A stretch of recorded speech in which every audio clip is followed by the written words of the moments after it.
Got 3? All right. Why does Corey feel conflicted between his father and his own ambitions? Lions was there too? Okay. Lions, yeah.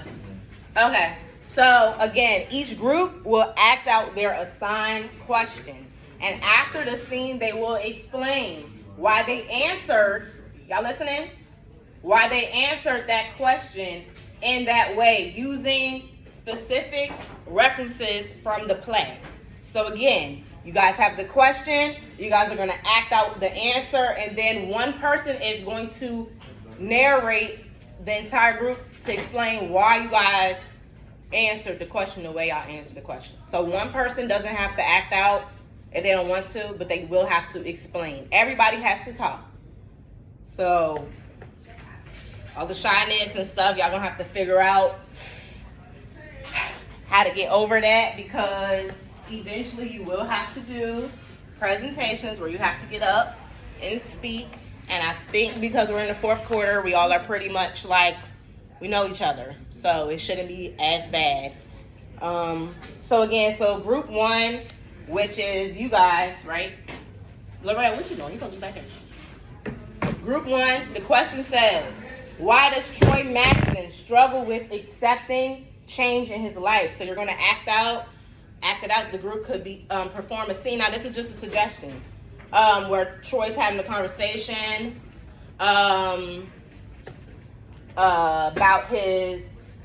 with his son, Corey, about his dreams of playing football. Troy's bitterness towards this change happening with society, particularly in sports and opportunities for Black men. It will be evident in the scene. They could use Troy's experiences with baseball, his struggles in the past. Now, it pretty much gave you guys a blueprint of what you got to do, but y'all need to add more. Just read it. It's right there. All right, so this is pretty much giving y'all the blueprint and the outline of what you guys need to do. However, there was other things that happened in the story that I need you guys to add that's not already in what I gave y'all, okay? So then you're going to explain how Troy's past failures and benefits and bitterness influence his inability to embrace new opportunities from his son. So that's what you guys are going to do. Then group 2, we're going to focus on the scene between Rose and Troy. When Rose talks about the difficulties she has faced with Troy's infidelity, okay? So you're going to have to figure out how to act that out and then explain. Group 3, why does Corey feel conflicted between his father and his own ambitions? Why would he feel conflicted? You need to act that out based off of what you read. What would be the reason for Corey feeling conflicted? And then no one got group 4. But I guess collectively we can just talk about the question. The question is, what does the symbol of the fence represent throughout the play? This was actually on y'all first quiz. Y'all will see this question again a few times. All right. So y'all have from now until 9:02. Every group's not going to go today. So this will be over the course of the next few days. But by Friday, every group should have went. And then you guys will finish watching Fences. And then we're going to do our argumentative essay. Okay?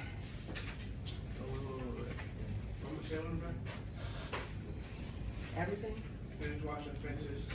So y'all are going to go by your groups. Group 1 is going to go probably today. Group 2 is going to go tomorrow. Group 3 is going to go by Thursday. Then Friday, y'all are going to watch Fences. Next week, we're going to start our argumentative speech. So instead of an essay, I'm making it a speech. Okay? Hopefully, before the bell rings, we can talk about question 4. Probably not, and it's okay. But you guys will be acting this out before y'all leave. And I am recording for my clinical practice. If you don't want to be in the camera, just gracefully step to the side. If y'all don't mind being in the camera, thank you so much. I appreciate it. It helps me out. Hey. So. So I get extra credit. And I was gonna say, if I don't want to be in the camera, extra credit. if I Yes. don't want to be in the camera, I just feel like, yes. if I don't want to be in the camera, and I don't got to be in the camera, it'll get on place together. No. I'm not taking off points for you not wanting to be in the camera. It's like You got to be in the camera. the bathroom. No, you can't go to the bathroom. Do you have, you can't hold it? You can- Okay, because I'm not, so you don't really have that much time. Okay, so please brainstorm what y'all are gonna do. Whoever's the best actor, please be ready to act. Whoever is more comfortable with narrating after you're done, please be ready to narrate. Okay, because we are on a time crunch. Thank you. When he talks about baseball, we can do it this thing when he talks about baseball. And yeah, I should be here now. I think like the first few paragraphs, because the explanation was. And scene, please, if y'all can use camera, I really appreciate it. All my favorite students get in the camera. Hey, you gotta get in the camera. Jaden, why? Hey, bro, you gotta get the camera. I'm bringing you gotta get the camera, bro. Why don't y'all just do it? I'll block y'all out. So you gonna be the main character out the? Oh my Y'all God. know who's No. Wait, who's the narrator? If you guys already got it wrong, who's the narrator? Do you know what's going on? I don't think it's necessary. I mean, you can say the pauses in between the scenes. Okay, that's How about you just kind of give me a recap after they're done? Yeah, you do the last one. Alright, can I get every, yeah. So then I say Describe what happened. everything. So I think it's on the first one. Can everybody please, minds, hearts, and eyes to the front for your peers? Alright, go ahead. Troy's bitterness started from his family at a young age. My dad ain't had them walking blues. What you talking about? He stayed right there with his family. But he just talking as evil as he could be. My mom couldn't stand him. Couldn't stand that evilness. She run off when I was about 8. She sneaked off one night after he had to go on to sleep. Told me she was coming back for me. I ain't never seen her no more. All his women run off and left him. He wasn't good for nobody. When my turn come, he had head out. I was 14 and got to sniffing around Joe Canwell's door. He had us in an old mule we had called Gray Boy. My dad had sent me out to do some plowing. I tied up Gray Boy and went fooling around with Joe Canwell's door. We done found us a nice little spot and got real cozy with each other. She about 13. We done fucking, we were, oh shoot. I said figure. We done figured we was grown. Anyway, so we was down there enjoying ourselves and ain't thinking about nothing. We didn't know Gray Boy had got loose and wandered back to the house, and my dad was looking for him. We down there by the creek enjoying ourselves when my dad had came up and surprised us with them leather straps off the mule and commenced to whooping me like there was no tomorrow. I jumped down mad and embarrassed. I was scared of my dad when he had come in to whoop me. Quiet naturally, I run off. I run off. Now I thought he was mad because Now I thought he was mad because I ain't done my work. But I see where he was chasing me off to so I can get him. Alright, I'm done. Okay. Troy struggles with change because every change in his life was negative. For example, baseball in his life before Rose. Troy was abused by his dad, so he ran away. When Troy ran away, he started stealing and went to jail. He went to jail. He went to jail. In the mail. Yeah. Say that. And Okay, thank you. Can So I read what it part out? did Laurel play? I should get an A Okay. in a real way. Okay.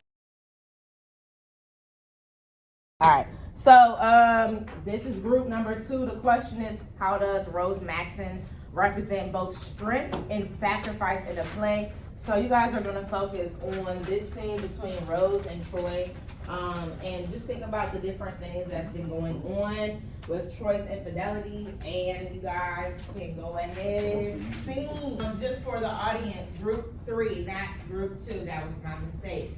It's why does Corey feel conflicted between his father and his own ambitions? And scene. Come on, Tom. I got to get up in the morning. You ain't got to stay long. Now I'm getting my stuff and going to bed. Well, I gotta go. I'll see you again. Don't come around my house on payday. Pick up the phone and let somebody know you coming, and bring Bonnie with you. Yeah, I'll do that, Rose. You take care now. See you, Pop. See you, Mr. Bellman. See you, Uncle Bill. Bonnie, seen in the jungle. It's up already, woman. Troy, I done told you now. Oh, hell, woman. This is Bono. Bono like family. Are you sure, right, about that?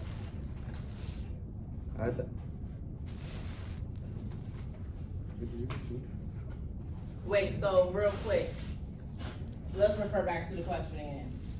Why does Corey feel conflicted? As y'all are going through the scene, I'm kind of lost. I'm not gonna lie. So who is the narrator? Who's gonna narrate what's going on once y'all are done? And how are you guys have to answer the question. Okay, so keep in mind you're answering you're acting out your answer.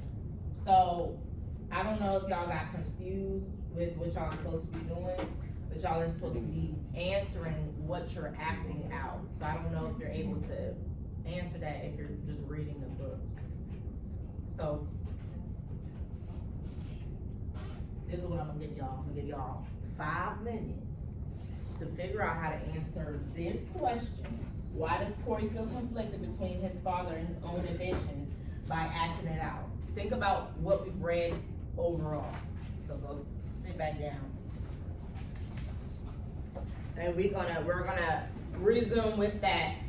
Moving forward for the rest of you guys, do not come up here with 5, 6, 7 books. Figure out how to answer the question through acting. So if I'm asking you, how does Rose feel after Troy tells her he got someone else pregnant? I would come up here and then, I don't know, it would be one of you guys, and I'd be like, Troy, I can't believe you got that pregnant or something like that. And I can't believe you had me out here. I've been with you for 18 years and I got both of your kids and you got somebody else pregnant. I'm frustrated. I'm infuriated. I'm blah, blah, blah, blah. That's literally me answering, how does Rose feel when Troy tells her? That's what I'm expecting. I'm not expecting y'all to be like, radio, ma'am, what you doing? Like, don't read what we just read. We just spent 6 weeks reading this. I don't want to reread what we just read. I want y'all to act. So think about that again. Moving forward, now you guys know the expectation. We're just gonna move on with the warm-up question. It's a half day, so y'all might just have to do this tomorrow. What does the word fences represent in the play? All right.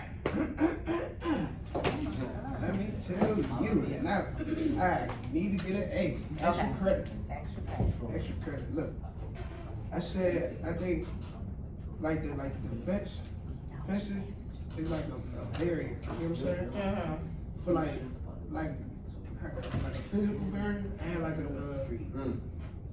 Physical, and then what, mental? yeah, little barrier. Cause I say mental because Troy, well not even mental. I think it represents a barrier like Troy is trying to protect, so let's keep his family from the real world. You see what I'm saying? Like he trying to keep Corey football because the white people he experienced in the world with the white people. Y'all hear what he's saying? Extra credit. So just real quick for people in the back, if y'all didn't hear him, he said that he feels as though fences is a barrier that is protecting his family from the real world and what's going on. So Troy uses this mechanism to keep his son from feeling the failures of how the real world treats us literally today. Like, do y'all family Do they do that with y'all? They be trying to Like they so. try to steer you in a different direction. You maybe want to do this, but they may tell you that it's wrong because of some reason, or maybe your teachers do certain things, but they doing it for a reason. Sometimes people do like the tough love situation kind of thing where you may feel as though you're up against the wall and there's a barrier, but it's a reason why people choose to do so. Troy may have not went about it the right way, but he had his reasons because he was a baseball player at some point in his life and his career, and he was denied due to racism, racial segregation. He wasn't able to fulfill his dreams. So he didn't want his son to walk in the same footsteps. Yeah, he didn't want his son to have the same disappointments. Now, he could have went about it a different way because it was like tough love, but then it was also like him being arrogant and everything like that. So, what do you think? Oh, Can I answer the second?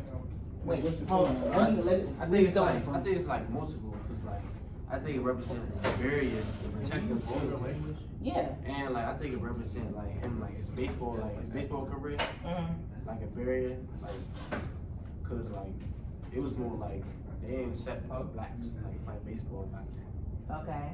So, do y'all think that we live in a world full of barriers now and fences now? Kind of. Can we use like vulgar language, kind of like the F word or something like that? Can you just say like beep? Beep. Okay. Yeah. Okay. So let's answer number 2. What is the theme of the play? What do you think the theme is? I think, well, can I say what I think it like revolves around? Yeah. What does it revolve around? I think it revolves around like the pursuit of dreams Mm-hmm. and the father and son relationship problems. Okay. You see what I'm saying? The pursuit of dreaming. So those will be 2 separate themes. So when you are reading a story or watching a movie, it's only going to be like one theme. Like the pursuit of happiness with Will Smith and his son. That's the pursuit of happiness is just him representing. He's going to go through hard times, but he'll still overcome it because he's living for someone other than himself, which is his son. The pursuit of happiness doesn't just mean being successful in America. It means you really have all that you need. You just don't realize what you have right in front of you. And certain times it takes a while for people to realize that. That will be in your essay, though. You will have to figure out a theme. Real quick, Giselle was next. I was going to say what I thought the theme could be. Uh-huh. I said the theme could be you think you know someone until everything in the dark comes to light. You think you know someone until everything in the dark comes to light. That's a good theme. Okay, I will hold on to that because you need that. What you think the theme is? I thought the theme, like, I think the theme changed about the story, but like, I think near the end of the theme, I think the word fences was just talking about how you know how Corey at the end of the story, he tried to overcome like how his father had like just some type of control over his life. So it was almost like it was like this repeating cycle of like you know how like a lot of families, Hey you guys, wait a minute. you know how like a lot of families of like how like a lot of foreign families, right? They have like their own like specific type of way of life, right? Culture and ways of doing things. So like the way that Troy was doing things, he didn't acknowledge that things change throughout life. So like Corey was just trying to break the fences just to get out into the new world. That's a good one. I'm not gonna lie, yours was good too, but his was really good. Did y'all hear what he said? He's trying to break the chains of past relationships and how the world views things. Okay, and I feel like we can also relate that to something so small, like when he said, "Dad, you have money, like you work, you can get the roof fixed and a TV." Troy is so stern. Oh, that's a bell. See y'all.